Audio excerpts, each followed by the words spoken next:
I am Ann Mason, a member of the Program Committee for the National Railway Historical Society's Washington, D.C. chapter, and I am your host for this evening's event. Tonight, I'm assisted by Jim Perry and Garen Goldsmith.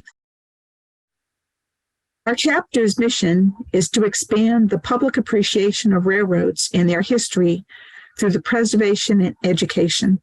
And we accomplish this through a variety of programs, including sponsoring a scholarship to Rail Camp for a high school student, preserving and operating our beloved 1923 Pullman car, the Dover Harbor, celebrating its 100th anniversary this year.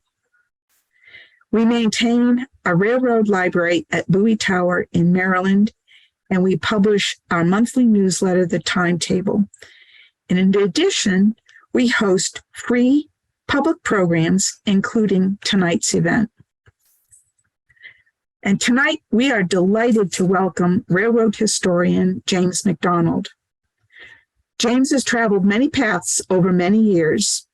He spent his formative years visiting the rail shops of Maryland and Pennsylvania, and several generations of his family worked for these railroads. As an exchange student, James became interested in railroads around the world. More recently, he volunteered at the Baltimore and Ohio Railroad Museum as a member of the train crew and assisting with equipment restoration. For several years, James worked as a graphic designer in the model railroad field, all of which led him to taking advanced degrees in history and to working as a research librarian in railroads.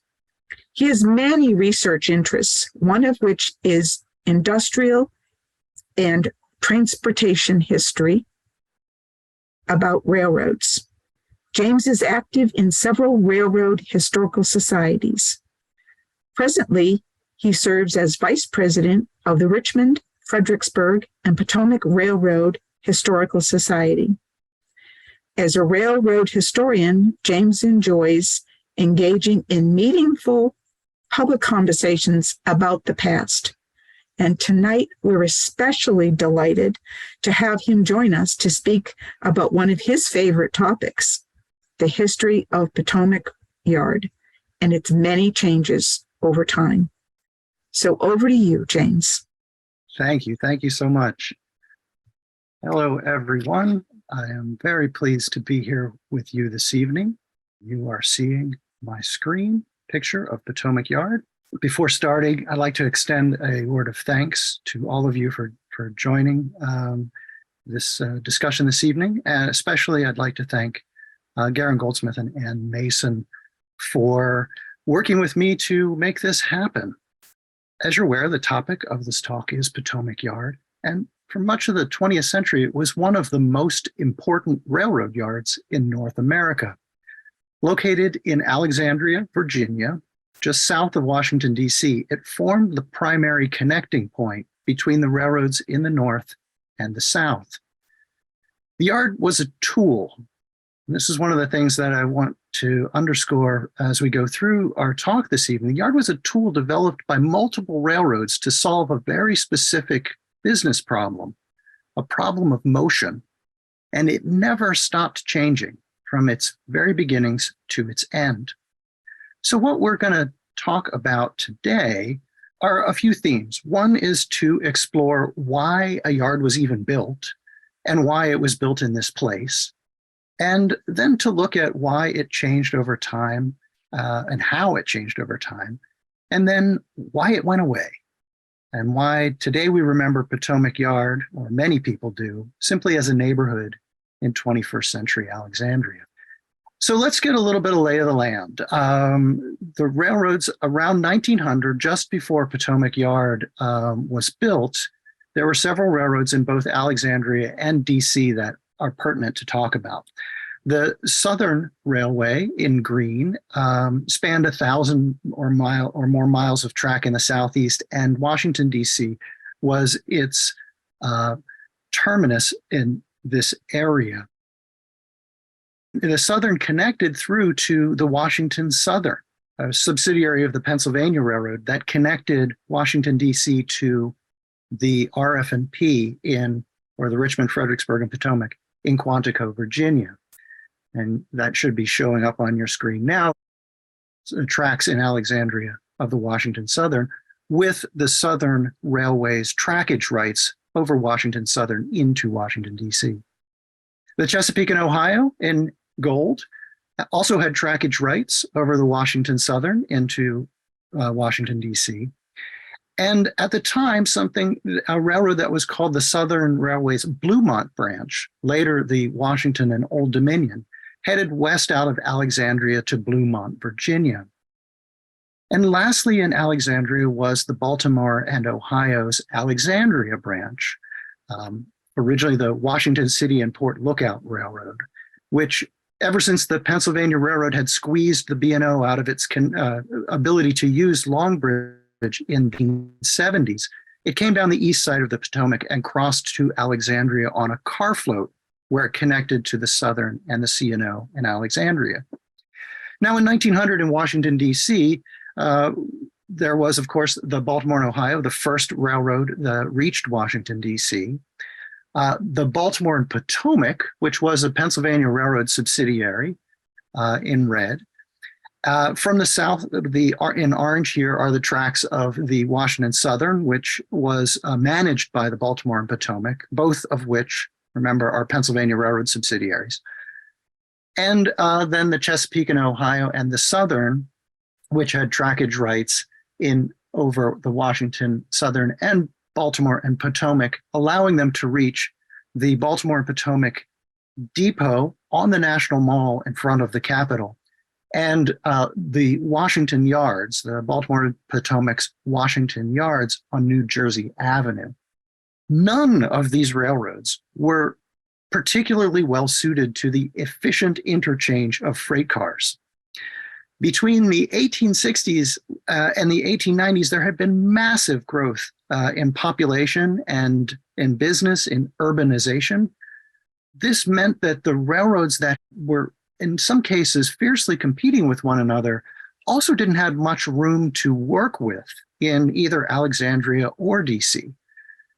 The increase in industrialization also meant many more trains, much longer and heavier trains, and there just simply wasn't enough space in the city. Now, DC and Alexandria at the time had a lot of street trackage. This is in a photo in DC of Maryland Avenue. The map inset shows you roughly where it was located. You can see here that the railroad tracks were much akin to what we would think of the way streetcar tracks are. They went right down the center of the streets. And in fact, in both of these cities, in some places, the railroad tracks existed before the streets did. And as you can see here from this freight terminal, there wasn't a lot of room to work with. The freight facilities were cramped, and it was hard for these railroads to find places to expand. One of the ways that they got around this shortfall was to use their political muscle to invoke eminent domain and seize property. But that made the railroads rather unpopular. Another issue that made the railroads rather unpopular was that they didn't have enough room at the terminals to store freight trains, and so they would leave them on the streets and tell the drovers to come and pick your cargo up. The car is sitting on Maryland Avenue, and this would block traffic on the streets. And the trains themselves were long and would block the streets and made residents upset. So there was a large amount of resident upset with the nature of railroads in the streets. And this was compounded by this traffic problem where the traffic kept getting more and more. And so frequently there were what was referred to at the time as blockades, where freight cars would stack up in every available siding and every piece of track that could be found in both cities. And blockades were not just simply because of a rise in traffic volume. Blockades were happening because of difficulties interchanging freight cars. The two main interchange points in Alexandria were at Hoofs Run Yard, which is circled in red. This was a junction point between the Washington Southern, the Southern Railway, and the C&O. And as you can recall from the earlier map, the B&O coming across on the car float interchanged with the Southern and the C&O through Hoofs Run Yard as well. The St. Asaph's Junction, circled in green at the top, was a junction of the Southern's Bluemont branch with the Washington Southern, and it too would, in emergency circumstances, be put into service as a freight car interchange place. Now, Hoofs Run Yard at the time, in 1900, had one interchange track that held 52 cars. And here's a photograph of it looking west. One of the issues that delayed a lot of the traffic coming through was that there were poor accounting practices, or shall we say, mismatched expectations of accounting practices. Cars from the south often came into these interchange points with improper or incomplete paperwork for the Northern Railroad's standards, which meant that they had to do an awful lot of work to try and figure out where a car was supposed to go and who was supposed to pay how much for or earn how much for the various points of its transit. There was also an issue of incompatible equipment. The northern roads were much quicker to embrace and mandate safety appliances like air brakes. And there were also fewer tunnels in the south, so that awareness of tight northern clearances was often quite spotty. So DC and Alexandria would turn into these places where cars would come out of the south that wouldn't fit through the tunnels in DC and Baltimore or at the various different terminal facilities. And so they couldn't go any further without either being turned back or transloaded into other cars. The main freight yard in Washington, D.C., where interchange occurred, there were two. One was the Baltimore and Potomac's Washington Yard at New Jersey Avenue, circled in green. This also served as the primary passenger terminal for all of the railroads coming into Washington, D.C., except for the Baltimore and Ohio. So it was serving double duty and was quite clogged most of the time. On the east side of the river, the Baltimore and Ohio had a junction with the Baltimore and Potomac at Anacostia Junction, as it was called at the time. That's circled in red.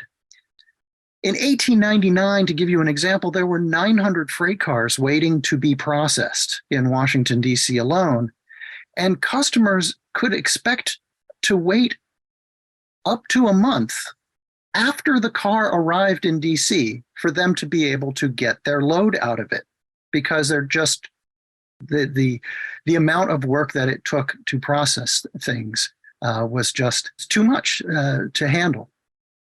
Into all of this comes a challenge from the south. The Seaboard Airline Railroad had slowly been building northward and had reached Richmond, Virginia by 1900. The Seaboard wanted to use the Richmond, Fredericksburg, and Potomac to transport its trains north of Richmond. But at the time, the RF&P was owned by the Atlantic Coast Line, or ACL. And the ACL and the RF&P weren't interested in the competition of the Seaboard Airline, and they told them no. And they thought they were in pretty good shape because there was a law at the time that did not allow for a parallel line to be built to the Richmond, Fredericksburg, and Potomac. But a few months after that, the Seaboard Airline pulled a little bit of a political coup and got permission from the state of Virginia to build a competing railroad, and started doing so. And this shocked the RF&P and the ACL into somewhat of a more soft position on the matter of Seaboard's traffic, and they agreed that the Seaboard would be allowed to ship its trains over the Washington Southern, Richmond, Fredericksburg, and Potomac gateway to Washington, D.C. As a result of these discussions between those three railroads and other railroads that you've heard me talk about already, got involved in the discussion of handling traffic through the Alexandria or Richmond and Washington gateway. And in November 1901, the Southern, the Chesapeake in Ohio, the Baltimore in Ohio, the Pennsylvania and its subsidiaries, the Atlantic Coastline, and the Seaboard Airline all met to form the Richmond-Washington Company. And what this did was, it was an effort to form a cooperative new railroad. The Richmond-Washington Company was incorporated. It purchased the portion of the Washington Southern south of Long Bridge, so the Virginia portion of the Washington Southern away from the Pennsylvania. It purchased the RF&P away from the Atlantic coastline. And all of the participating railroads then became stockholders in this combination of the RF&P and Washington Southern. And as part of the agreement, there were two very important stipulations of the agreement that you should remember. One was that the Richmond-Washington Company was responsible for providing all of the involved railroads with equal treatment, no favoritism. And the other was that in order to do this, they decided to build a single, what they refer to as a union freight yard. So a freight yard that serviced all of the railroads in one place near Alexandria, Virginia, to service the needs of all of this traffic. And this was the area north of Alexandria that was chosen, a relatively pastoral area, undeveloped area, north of St. Asaph's Junction and south of Long Bridge. Potomac Yard was designed to solve a very specific problem of interchange of freight cars and congestion. Its founding ethos was to change and adapt to the needs of all of the participating railroads, or they refer to themselves as tenant railroads, and do so in an equal way so that there was no favoritism between them. It wasn't the first multi-tenant interchange yard in the country. That was the Belt Railway of Chicago, which preceded it earlier, but it was the largest. And it officially opened in August of 1906 after several years of planning and initial work that changed the landscape of railroading in Alexandria in substantial ways.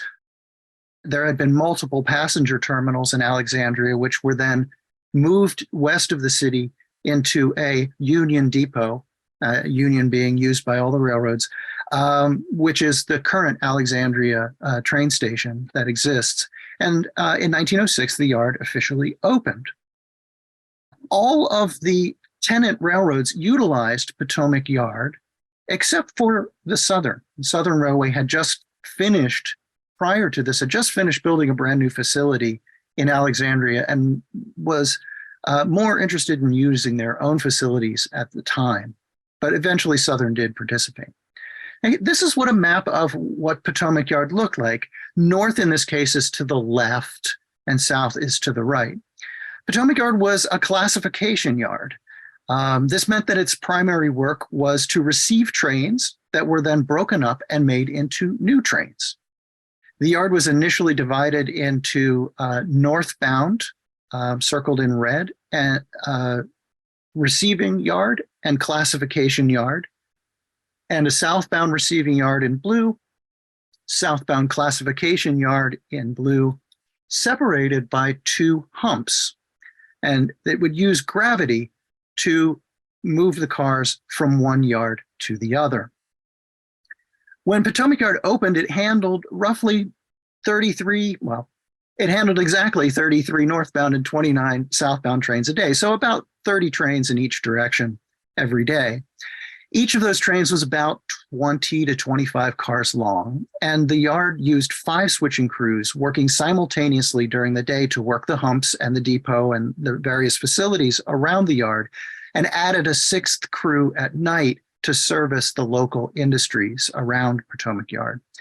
The workers at the time when the yard opened had 12-hour shifts. They started at either 6 a.m. or 6 p.m., and they got 1 hour a day for meals at either noon or midnight. The yard featured the latest technological improvements and features that were available, such as telephones. And its initial size was 52 miles of track over the course of 450 acres. And it had a less than carload handling facility, icing platforms, stock pens to feed and water animals underway, car repair facilities, and engine servicing facilities. So it really had everything a railroad could need at this point. And these are the steps involved in classifying a train, which you can see. But I think a little photo tour might be a little bit more fun to look at. So I'll take an example of an RF&P freight train arriving into Potomac Yard. The staff in Potomac Yard would have known about the train's arrival far in advance because each one of the towers that the train passed on its way north would have telegraphed the train's passage. The last tower being AF Tower at the junction with the Southern Railway. After that point, the train entered the yard limits of Potomac Yard. It would come into the yard and come to a stop. At that point, the caboose, or as it was called in Potomac Yard parlance, the cabin car, many of the terms and the technologies used in Potomac Yard were derived from the Pennsylvania Railroad. And so very frequently you will hear the same terms being used in Potomac Yard that are used in many Pennsylvania Railroad facilities. The road power and the cab car would be cut off of the train. And if the train had perishables in it, which for northbound trains coming out of the south would be very common, the train would have been routed directly to the icing platforms and make it stop there. Once the train had stopped and the caboose and the locomotive were cut off, inspectors and car number checkers would walk the length of the train. They looked the cars over to make sure they were not damaged and that the brakes were in working order, and documented all of the car numbers and the order of the cars in the train. That documentation was taken together with the waybills and information from the conductor that had been on the train and taken to the classification clerk. Classification clerks would generate what was called a cut list. And this determined which cars would be routed to which places and what new track they had to go on in order to be put into their new trains. At the same time, something called the Revision Bureau would go over the waybills very, very carefully. As you remember, as I mentioned before, there were lots of problems with cars being sent to the wrong terminating railroads, cars not having complete information. And so it was vitally important for everyone to be paid properly, that these waybills were correct. And so the Revision Bureau would go through those waybills and make corrections as needed. At the same time, the information would be collected and parsed in order to facilitate the various accounting and reporting necessary for all of these transactions. This was very important in a yard with multiple tenants. The train would slowly be pushed up the hump, the ascent of the hump by a hump yard engine. And then when it reached the apex of the hump, a car cutter would use the cut list that he had been provided to uncouple the cars at specific portions. Gravity would grab hold of the car and a car rider would hop aboard. And as the car descended into the classification yard, the car rider would operate the handbrakes to control the car's speed. Now, the so-called classification yard had a number of tracks that were designated for specific railroads, both on the northbound side and the southbound side. So a specific number of tracks, and certain tracks were always designated for certain railroads. As the cars rolled over the hump, the switches were aligned so that each one of the cars would go into the correct track for the railroad and the train that the car was being transferred to. In this way, the cars could be blocked or grouped based on the recipient, the destination, or the commodity. It's important to see the classification process as both consolidating and distributing. Right? A trainload of oranges that had come from Florida might need to be split up and sent, 10 cars go to Harrisburg, 5 cars to Baltimore, 30 cars to Boston, right? So they'd split the train up using the classification process. But the reverse was also true. Sometimes cars would arrive on several different trains from different railroads, some on the RF&P, some on the Southern, some on the C&O, and those would have to be grouped together into, say, one single train on the Pennsylvania Railroad to go up to New York City, for example, or Harrisburg. All of the cars to make up the new train had descended into the classification tracks. By that point, a road locomotive from the next railroad would couple on. A cab would be grabbed from what were called the cab tracks. You can see the cab track yard is here on the northbound side. The cabooses would be stored there and rolled on to the outbound train. And at that point, the train would continue on its journey. Now, the point of transfer, the point at which the interchange had occurred, was when the car had gone over the hump and into the track of the receiving railroad. This took an awful lot of paperwork. And so there was a lot of administrative work that had to go on because Potomac Yard was responsible to be transparent and not show favoritism to any railroad. So they kept meticulous records and checked and double checked and triple checked every transaction. Every time a car or locomotive moved inside the yard, it had to be documented and record had to be made of which railroad it was that was responsible for which portions of that movement. So this would also foster some of the developments that we see, the changes over time. Now, although the whole yard's purpose was to classify and interchange cars, there was also, when the yard opened, a less than carload freight transfer point. And so here, individual parcels could be moved into new cars. This facility was also used for transloading items when the old problem of things arriving in cars that were too big to fit. So here they would be moved from one car to another, or if they were too heavy for the infrastructure north of the yard, these types of issues would be dealt with in the less than carload facility. It was called Potomac Transfer, Virginia. And from Potomac Transfer, there were cars sent to 48 separate destinations. And by 1922, it handled about 115 cars a day were going through the less than carload lot.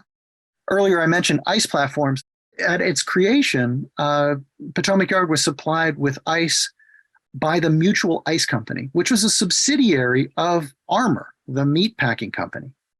Initially, when the yard opened, the Mutual Ice Company's facility was an ice storage house to the east side of the icing platforms. And the ice that was used was pond ice that was usually imported from Maine or elsewhere in New England.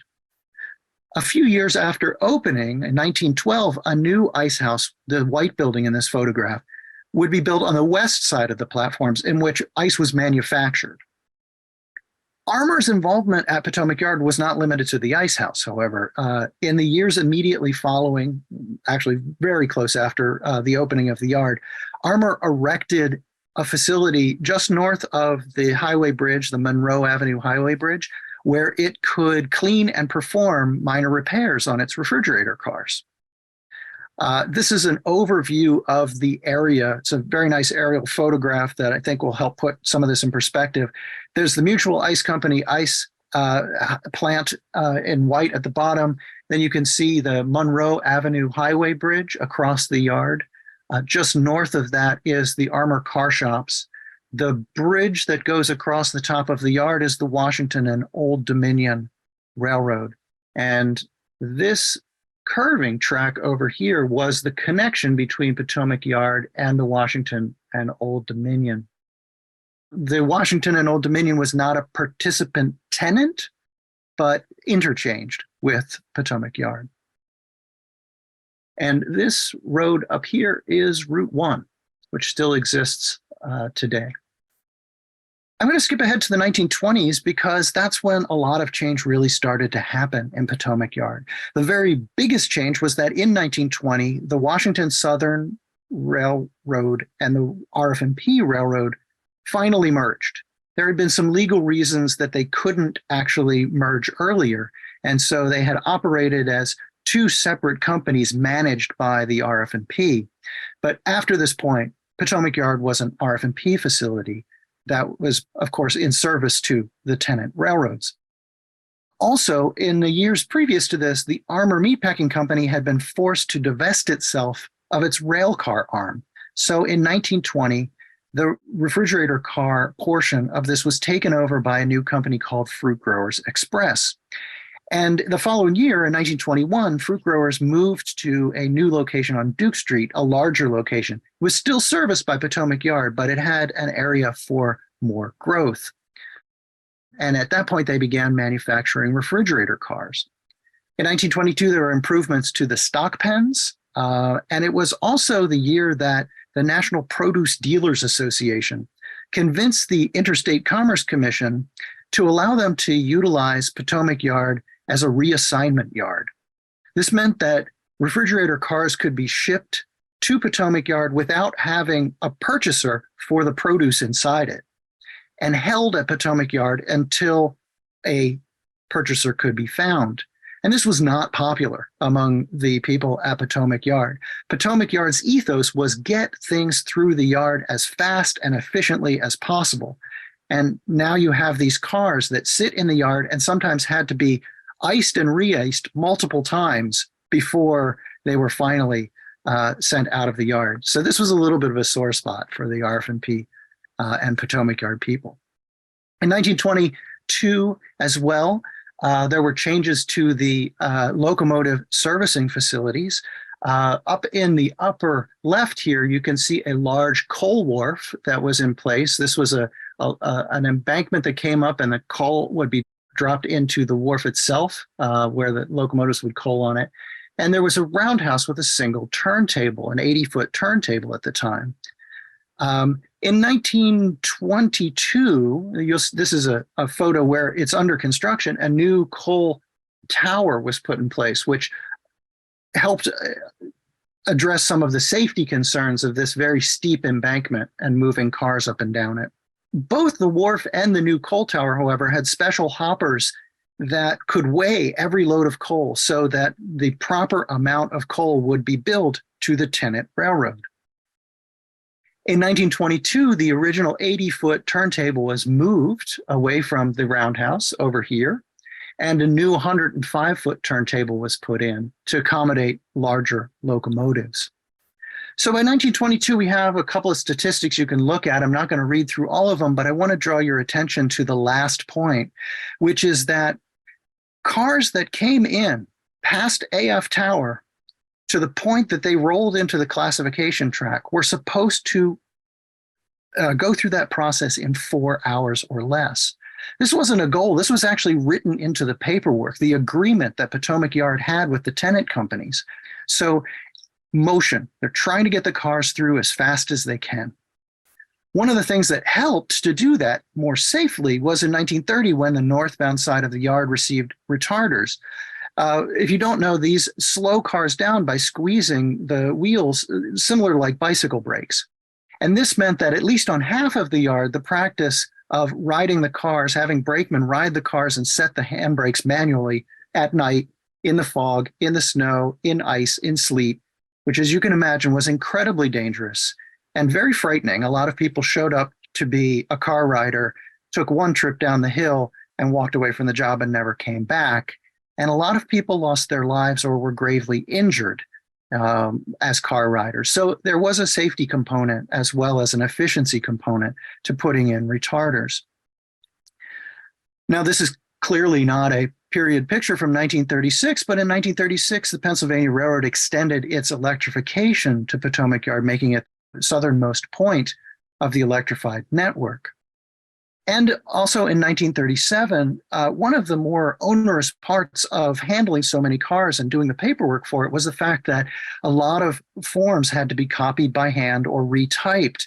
And in 1937, the yard's facilities began to use something called recordac, which was a photographic technique to photograph the paperwork, which greatly improved the accuracy of the paperwork and the processing speed. So World War II is a really interesting time because it was one of the most remarkable periods in the yard's history. It witnessed tremendous increases in traffic, but also physical expansion and change. Between 1940 and 1943, the number of cars the yard handled per day doubled. And that wasn't even the peak. In 1943, the greatest number of cars handled in one day already double the 1940 number, was 5,092. By 1945, the all-time peak of traffic for the yard was reached 10,172 cars in one day. Potomac Yard was dispatching one train each direction per hour, 24/7 for 2 years straight. And these were bigger trains too. In 1906, when the yard opened, the trains were only about 20, 25 cars long. By this point, trains were routinely 80 to 100 cars long. Despite these traffic levels, and indeed because of them, the yard took on several improvement projects during the war years. Well, the first of these was an expansion of the northbound classification yard across 4 Mile Run. This project was nicknamed the Burma Road because it wrestled with the indistinct landscape of this creek called the 4 Mile Run. This is what 4 Mile Run looked like around 1922, and you can see how marshy the area is. And it had to be rebuilt. And this is the area, if you can see where my mouse is moving, this is the extension of the northbound classification yard on a trestle over top of 4 Mile Run, which runs here in between the Potomac and underneath the yard. Another major change that occurred to the yard was born of security and transportation concerns. Now, Long Bridge over the Potomac represented a single point of failure in the transportation network of North America, whether that be from increasing traffic, damage by more frequent or heavier trains coming through, or enemy attack. Problems with Long Bridge, if they occurred, would have really huge ramifications for the transportation needs of the country and the war effort. So the decision was reached to build a second temporary emergency bridge across the Potomac, connecting Potomac Yard to the Baltimore and Ohio's line on the opposite side of the river. This was put into service in 1943, and this emergency bridge was used until 1945 when it was dismantled. With the conclusion of the Second World War, Potomac Yard continued rolling with the punches, changing with the times. In 1946, the first diesel locomotive arrived, and soon a new fleet of Alco S2s replaced the ponderous pump engines. The diesels saved time and money, but were a mixed blessing. By 1948, all of the yard's diesels were equipped with radios, and by September of that year, all of the steam locomotives working in the yard were retired. Steam locomotives needed rest, and so they gave the crews rest. But diesel locomotives, they needed a little bit of fuel, but the diesel would last longer than the crews did. So in some ways, working with the diesels was less satisfying and in some ways more difficult than working with the steam locomotives. Gradually, the larger number of workers that were needed to maintain the steam locomotives and to help the yard during the wartime needs diminished. In 1949, the yard employed about 1,050 people. It had been about 1,600 people during the wartime. The yard in 1949 could classify an 80-car train in 25 minutes. And one of the reasons that was sped up was by new computers that arrived that year from IBM. In 1955, an innovative and first-time use of closed-circuit television was installed on northbound trains. Rather than have trains come into the northbound receiving yard, stop, and then be inspected by the number checkers, the yard constructed a TV shed. The TV shed was a building that had lights and cameras, and the train would roll through the shed on its approach to the yard. The TV cameras and lights would be turned on automatically when the train entered the shed, and it would send images of the train to an office where the number checker would sit, watching the train pass by on TV screens. The checker would dictate the numbers that they saw on the TV screens onto magnetic tape, which could then be played back to check against any paperwork. So by the time the train came to the stop in the northbound receiving yard, the accounting folks were already well on a way to preparing the cut lists and all of the reporting necessary, which represented a substantial savings in time. In the 1950s, the yard also introduced something called VLAC, radar-controlled hump retarders. This allowed the tower operator to select the track that the cars that were being classified were to go into with a push button, and also dial in the speed that they wanted the cars to roll at. And the system would use a combination of scales, retarders, and radar to automatically slow the cars as needed to get the cars into position with less damage. Two other noteworthy changes happened in the 1950s. One was that in order to accommodate larger freight cars, the entire Potomac Yard was lowered by about 5 feet. This was really tricky engineering-wise, especially considering the Pennsylvania Railroad's overhead catenary and various geographical characteristics of the yard, which couldn't change. The other came just as the decade closed. In 1959, the RF&P handled its first trailer on flat car, or so-called piggyback load. Now, piggybacking would become a key component of Potomac Yard's work over the following decades. By 1964, railroads in the South began running piggyback trains as unit trains. And so this was a growth industry for Potomac Yard. Initially, these piggyback cars were loaded and unloaded what was called circus style. The tractors would drive trailers on and off of the flat cars by the end. Right? So they would drive the entire length of the flat cars in order to hook the trailers on or off of the cars. Later on in the 1960s, the trailer handling facilities were enlarged, as we'll see, and they started to use something called piggy packers, which were a type of forklift that could load the trailers on and off from the sides of the cars.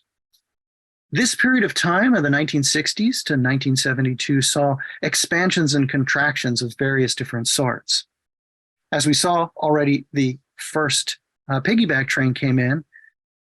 Also, the rise in mechanically refrigerated and bunkerless insulated rail cars during the course of the 1960s, which you can see here coming over the northbound hump, it meant that the need for ice had decreased to such a point that by 1967, the ice track, the icing platforms, and the ice manufacturing facilities, Mutual Ice Company, were removed. Ice was no longer needed to cool refrigerator cars. Shortly after the photograph you're seeing was taken, this is probably 66 or maybe early 67. Automations, such as you see here, an automatic car journal box oiler, used an electric eye to sense the passage of open journal boxes while the car went over the hump, and it could spray lubricant into the open journal boxes as the car passed, which helped the cars move through the yard more quickly. And there were also more contractions. In 1969, the Washington and Old Dominion ceased operations, and the bridge spanning the Potomac Yard since its opening was removed. Very iconic bridge. A less obvious but important matter was that Potomac Yards and the RF&P held considerable real estate in the area. The railroad had long utilized its various real estate holdings in interesting ways, and in the 1960s, this included the Crystal City development on Potomac Yard's northern edge. You can see here that the railroad tracks snake around this development. Originally, they had gone through this, so the tracks were moved to accommodate the building of Crystal City. In 1972, here's a couple of things that from the 70s that we'll talk about here in a second. In 1972, a large project began, prompted by Hurricane Agnes. For a long time, 4 Mile Run, which the Burma Road project had extended the tracks across, had been a very fickle neighbor. And the development in the area reclaimed marshland, and it got closer and closer to the creek called 4 Mile Run, so that when combined with tidal action, the runoff and the tidal action together meant that the Arlandia neighborhood to the western side of Potomac Yard flooded very frequently. This was a known problem throughout the 60s, but it wasn't until Hurricane Agnes came through that finally provided the money to act on the plans to replace the old Burma Road trestle. The pilings of that old Burma Road trestle, by the way, had never actually reached bedrock. They were sort of floating in the 4 Mile Run. And they used a new channelization project and did so in cooperation with the Army Corps of Engineers. And this is the resulting project. And the 1970s were a time when Potomac Yard and railroading in the United States in general experienced lots of changes. And one of the main changes came from mergers. Already in the late 60s, the Seaboard Airline and the Atlantic Coast Line had formed the Seaboard Coast Line. Penn Central, the result of a merger between several northeastern roads, including the Pennsylvania Railroad, a tenant to Potomac Yard, entered bankruptcy. And out of that bankruptcy came Conrail in 1976. And Conrail assumed Pennsylvania Railroad's Potomac Yard tenancy, but part of the deal was that the Delaware and Hudson was given rights into Potomac Yard as well in order to prevent Conrail from having a monopoly on the North-South Gateway. Various mergers that had gone on started to affect traffic patterns. Potomac Yard initially had been a meeting point of equals. Even though they were equals, they were still very strong competitors in some ways, these railroads. But after the mergers that started to occur in the late 60s, these competitions sort of got wrung out of some of the railroads, not without difficulty in some cases, but new traffic patterns began to emerge. Traffic that at one point had been sent to Potomac Yard for classification was now being classified at other points, especially in the South. Amtrak gained ownership of the former Pennsylvania Railroad Northeast Corridor route and was not thrilled to have Conrail freight trains on its rails. It began to charge Conrail more to use its tracks and would also limit the times of day that Conrail could use the tracks. This made the route to Potomac Yard less attractive to Conrail. And as Conrail filtered those excess charges out to the customers, it became less popular with shippers as well. Conrail was the yard's single largest carrier, and it began routing some of its traffic over the B&O in order to not run over the Northeast Corridor, but gradually started to try and find ways to avoid using Potomac Yard altogether. Metro construction in the early 1970s disrupted the piggyback yards. Here you can see the entrance terminal to the piggyback yards with the terminal offices.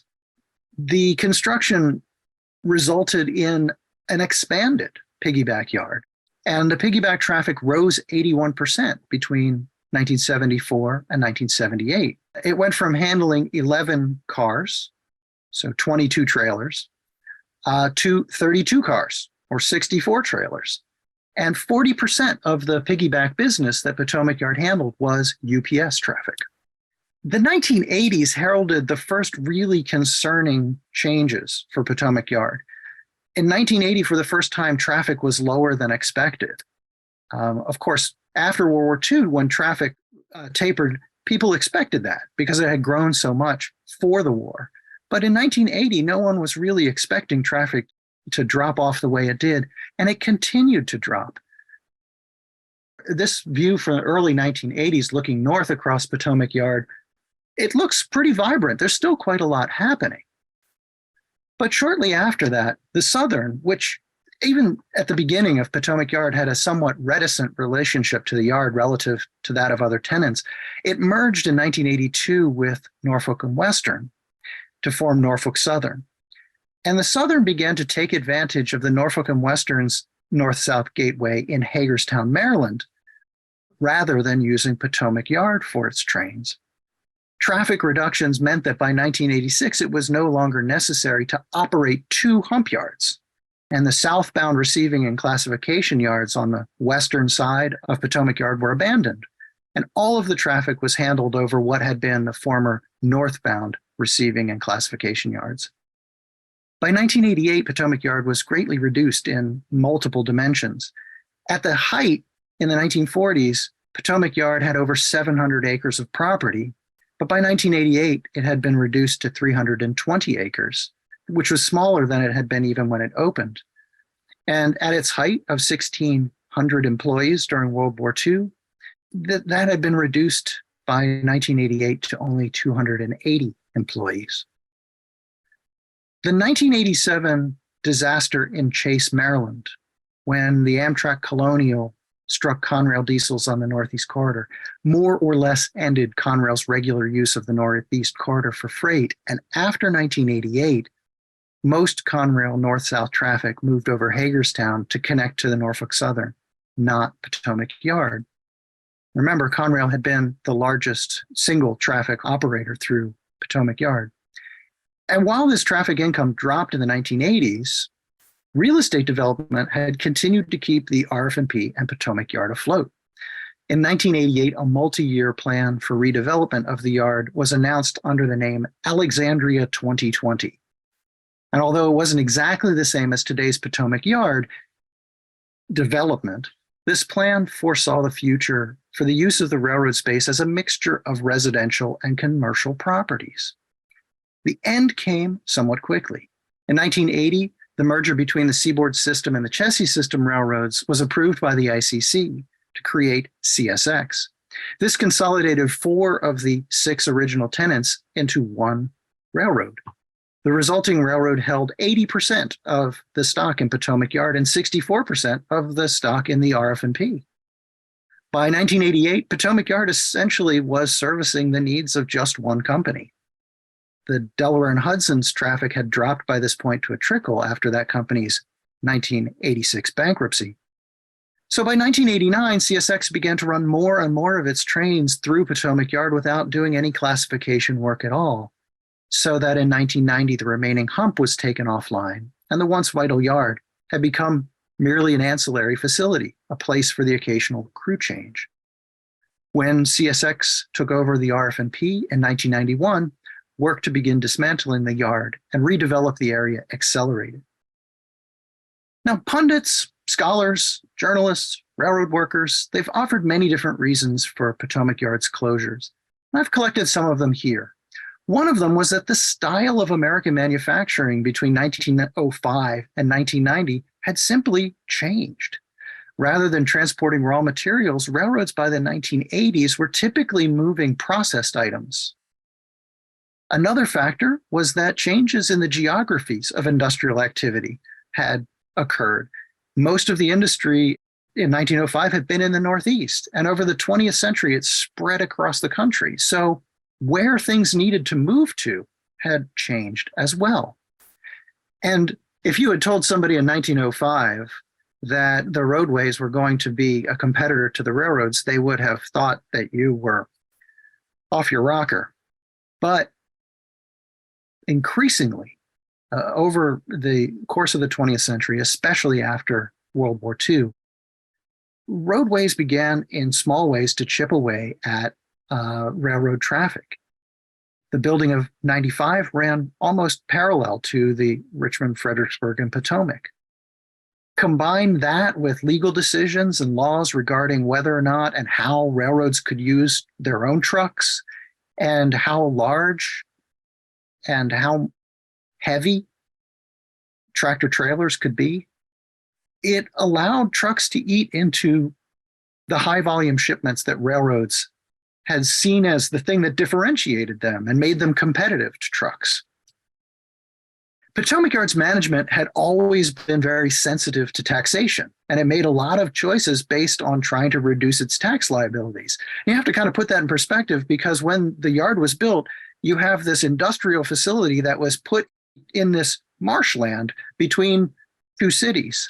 But by the 1980s, urbanization and industrialization had encroached on the yard, and it was more profitable to deal in real estate than in transportation, which likely played a role in the demise of the yard. Dieselization also made it possible for trains to travel further without needing to stop. Steam engines needed to stop every 100 miles or so. So the steam network was comprised of depots at roughly every 100 miles where the locomotives could be serviced, but diesels could go much further than that. But finally, and perhaps most importantly, the most crucial reason was that the reason the yard was built no longer existed. The yard was built to solve a problem of interchange and congestion between railroads that were competitors with one another. And by the 1980s, that was no longer the case.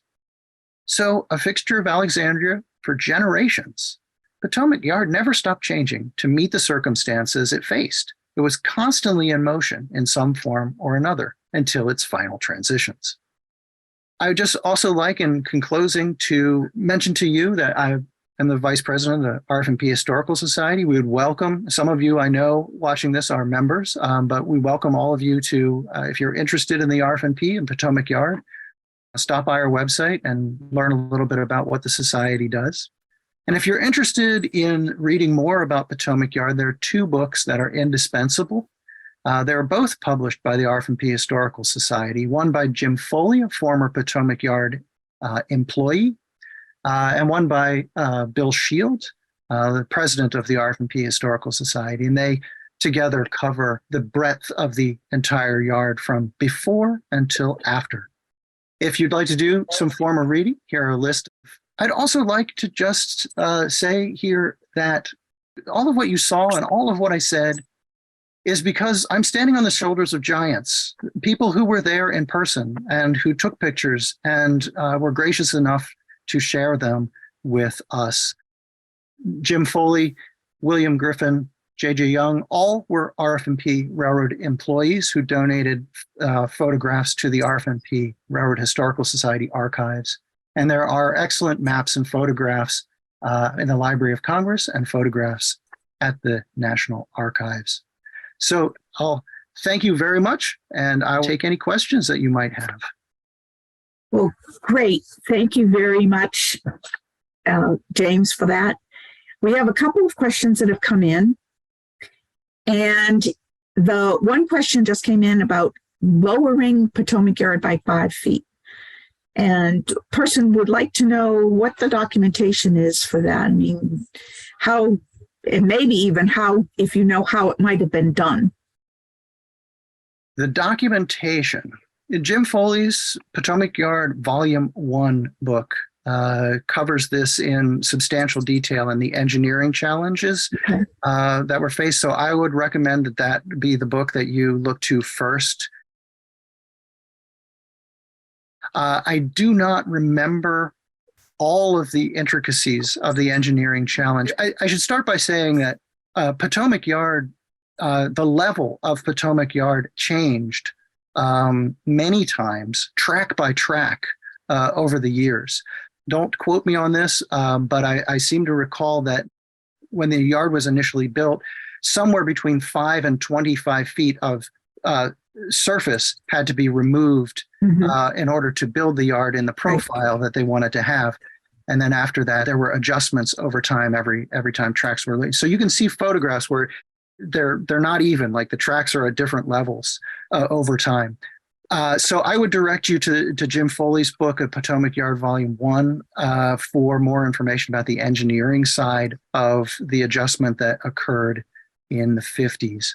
I couldn't tell you exactly what. I know that the Washington Old Dominion Bridge was one issue, that what was called the duck under track that allowed trains to go underneath the passenger main line was a factor in the engineering of that.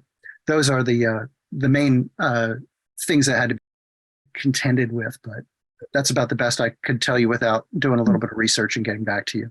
Great, thank you. Another question that we had was, you mentioned that the RF&P was really a union of servicing a number of railroads equitably. Yes. And over the history of this equitable sharing of resources, if you will, were there any complaints by the tenant railroads?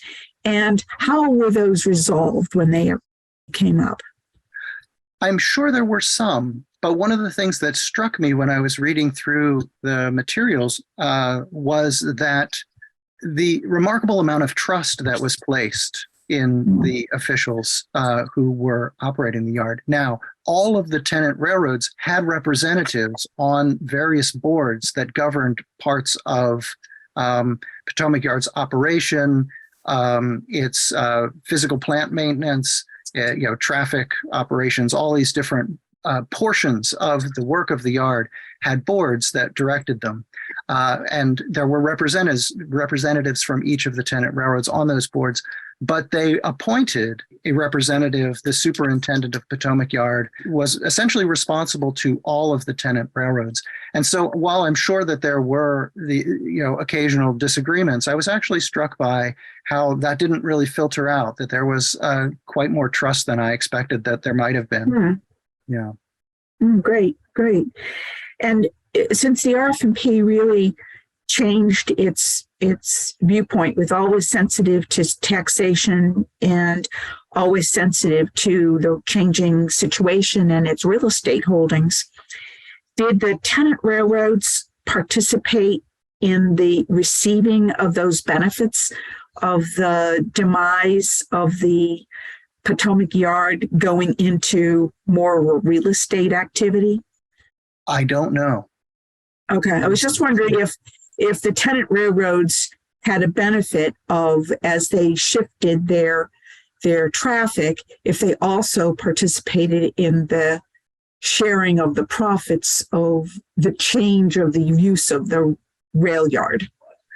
It is possible in the sense that they were stockholders in the RF&P. RF&P split its real estate arm off into a separate division, if you will. So there was transportation and real estate, but the money would still then funnel into its stockholders, and all of the tenant roads were stockholders for a time. I don't know how long that persisted for. And our last question is one that you may or may not know, but what was the population of the city around Potomac Yard's reaction to the gradual changes of Potomac Yard and to its eventual demise as a rail yard and movement into a community, more of a community space and commercial space? From what I've read, I think it was quite mixed.